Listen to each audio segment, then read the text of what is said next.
ఖమ్మం జిల్లా మమతా సెంటర్ వద్ద ఇద్దరు వ్యక్తులు మారణాయుధాలతో ఒకరిపై ఒకరు దాడి చేసుకుంటూ హడావుడి సృష్టించారు.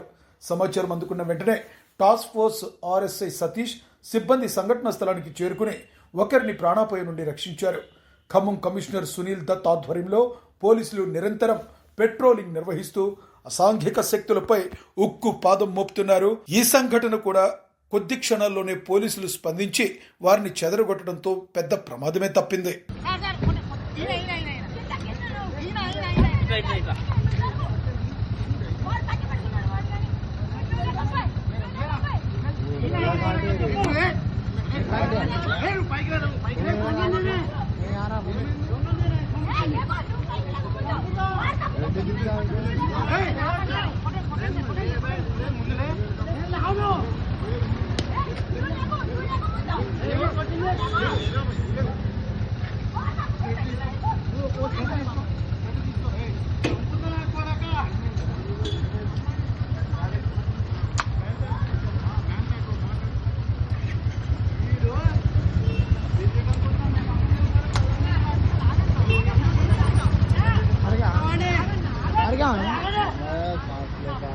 ठाकुर खान गणतंत्र